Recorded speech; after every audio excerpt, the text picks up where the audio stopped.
Quando a gente pensa num narcisista, a gente imagina logo de cara alguém que se ama demais, alguém que tem muita autoestima, um excesso de autoestima. Só que na verdade é justamente o contrário. Um narcisista é uma pessoa que ela tem uma autoestima tão baixa, ou seja, ela não consegue se dar valor nenhum e por isso ela precisa buscar esse valor nas outras pessoas. E, pasme, isso pode ser desenvolvido numa criança por conta da criação dos pais. Nesse vídeo eu vou explicar para vocês como que isso acontece, como que se evita isso, e também como que você pode fazer para usar esse conhecimento para identificar narcisistas na sua vida. Para a gente entender o narcisismo, a gente precisa entender como que a criança desenvolve o seu senso de eu. Certo? Um bebê, ele não tem um senso de eu pronto, ele nasce e o universo dele é simplesmente uma grande mistura. Ele é ele, mas é a mãe dele também, entendeu? Ele não sabe a diferença. É por isso que uma criança ela simplesmente grita para conseguir o que ela quer. Porque olha só, quando ela estava na barriga da mãe dela, ela conseguia tudo que ela precisava sem mexer um dedo.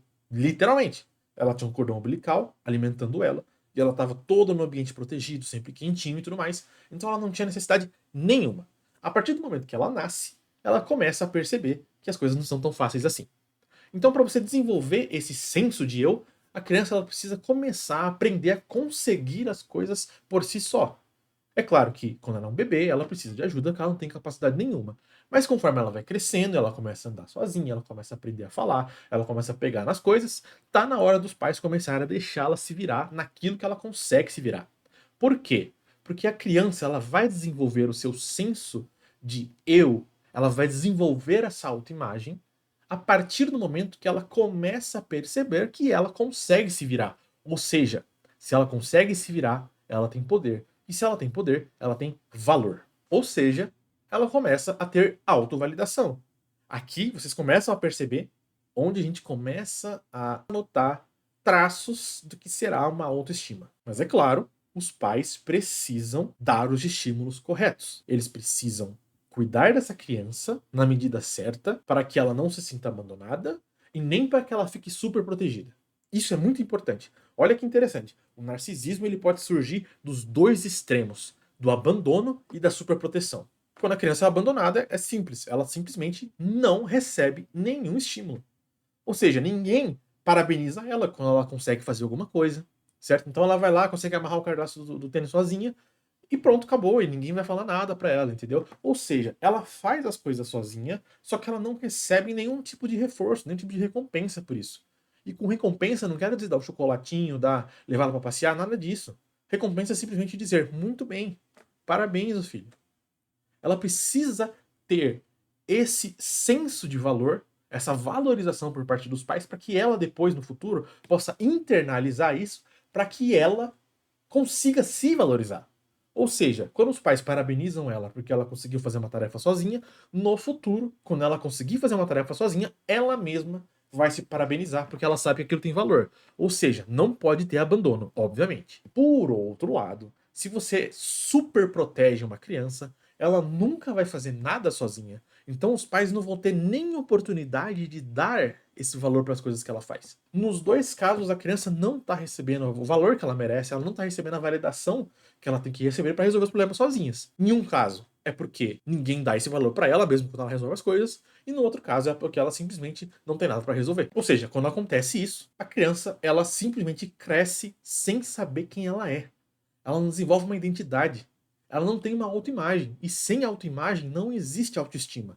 Porque quando nós nos validamos, certo? Quando nós temos autovalidação, nós autovalidamos essa imagem, entendeu? Nós não conseguimos nos ver, nós não conseguimos nos enxergar como nós somos, nós conseguimos enxergar essa autoimagem, nós precisamos, de alguma forma, terceirizar isso, solidificar isso nessa imagem.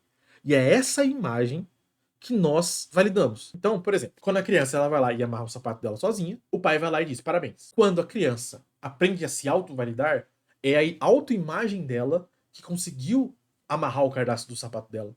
E aí ela parabeniza essa autoimagem, entendeu? É isso que faz com que a criança tenha autovalidação. É isso que todo ser humano faz para ter autoestima. Ou seja, sem ter essa autoimagem interna para validar, o que ela precisa? De validação externa.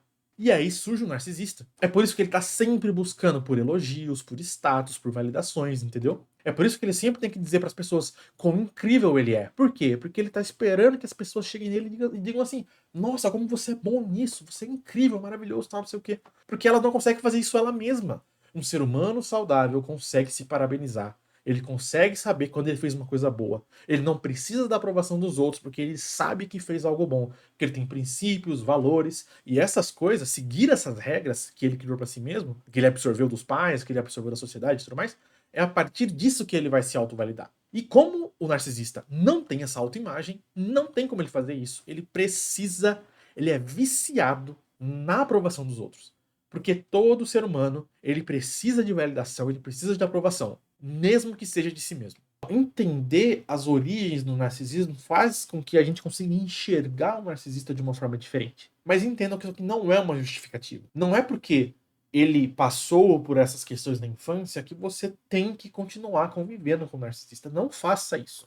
Porque o narcisista ele tem um problema muito grande que é o seguinte: ele não reconhece o próprio narcisismo dele. Porque ele não tem essa autoimagem para ele colocar esse defeito lá. Então é um problema. As pessoas perguntam se narcisismo tem cura. O narcisismo não tem cura por causa disso. Ela não tem essa autoimagem para ela construir. E agora, para ela construir essa autoimagem, é muito difícil. Eu não conheço nenhum caso de um narcisista que deixou de ser narcisista. Entender como é que surge o narcisismo é um mecanismo, uma forma de você conseguir identificar isso nas pessoas. Certo? Então vamos supor que você está conhecendo alguém, está conversando com essa pessoa e tudo mais, e ela começa a contar um pouco da história dela, e se você suspeita que ela é narcisista, e você consegue conhecer um pouco desse passado dela, talvez você consiga confirmar a sua teoria. O narcisista grandioso, muito provavelmente você vai ter dificuldade de fazer com que ele fale sobre essas coisas. Porque o narcisista grandioso, ele não tem o costume de falar sobre os defeitos dele, sobre os problemas dele e tudo mais. Então acaba sendo mais difícil de você identificar por esse lado. Por outro, é tão evidente quando alguém tem um comportamento de um narcisista grandioso que vai ficar mais fácil para você. Você não vai precisar saber dessa origem dele para perceber, para conseguir identificar o narcisismo. Agora, o narcisista vulnerável, por exemplo, ele é mais difícil de você reconhecer, porque ele não se parece com um narcisista e a maioria das pessoas desconhece esse tipo de narcisismo. Inclusive, se você quiser saber mais sobre esse tipo de narcisismo, tem um vídeo meu falando só sobre o narcisista vulnerável e também tem um vídeo meu falando sobre os 4 tipos de narcisista que a gente sabe que existe, tá? Então você pode ir lá para você ter mais detalhes nesses outros tipos de narcisista. Mas, para adiantar um pouco aqui, o narcisista vulnerável é aquele que ele se faz de vítima. Então ele tá sempre contando a história doída dele pros outros. E é por isso que não parece que ele é um narcisista, porque ele sempre se coloca numa posição de vítima, de mais fraco e tudo mais, mas na verdade ele tá buscando atenção com isso. Então, se você começa a perceber que uma pessoa, ela começa a contar a história triste dela para todo mundo, buscando uma atenção, buscando a ajuda de todo mundo, e você começa a suspeitar que ela tem esse tipo de narcisismo, preste atenção nessa história. Se ela tiver uma história de abandono ou de superproteção, é um indicativo muito grande que é um narcisista. A grande maioria dos narcisistas, elas têm esse passado. Não sempre, porque em psicologia nada é sempre. Mas é muito comum. 90% dos casos você vai conversar com um narcisista e você vai perceber que ele teve problemas com os pais. Ou os pais abandonaram ela, ou eles eram superprotetores.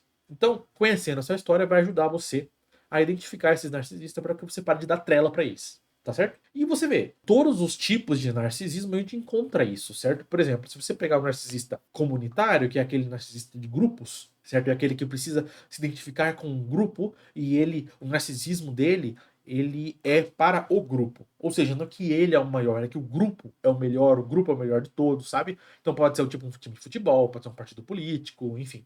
Olha só, ele sente tanta falta dessa autoestima que ele não busca autoestima em qualquer pessoa, ele busca autoestima dentro do grupo dele e mais, ele busca essa autoestima, essa validação em detrimento da validação dos outros. Ou seja, o grupo dele precisa ser maior que o dos outros. Veja como que essa falta de autoestima, essa falta de autoimagem, ela entra em jogo em todos os tipos de narcisismo. No narcisismo comunitário, a autoimagem dele é substituída pela autoimagem do grupo. Não é curioso isso? Eu espero que vocês tenham entendido. Se ficou alguma dúvida, deixa aqui nos comentários. E também pode comentar se vocês conhecem alguém que teve um passado assim, que vocês suspeitam que é um narcisista. Certo? A gente sempre suspeita que alguém na nossa vida é um narcisista. Seja um ex-namorado, pode ser um chefe, alguma coisa assim. Né? Então, se você suspeita de alguma coisa, diz aqui nos comentários, diz pra mim como é que você tá fazendo para lidar com essa pessoa, se você tem que lidar com ela. E, se você não tem que lidar com ela, fica aqui o meu conselho. Saia correndo imediatamente dessa pessoa. O quanto antes, fuja. Fuja porque não vale a pena. Ela pode parecer incrível, maravilhosa no começo, mas daqui a pouco vai começar a ficar muito ruim pra você. Tá bom? Espero que vocês tenham gostado e eu vejo vocês no próximo vídeo.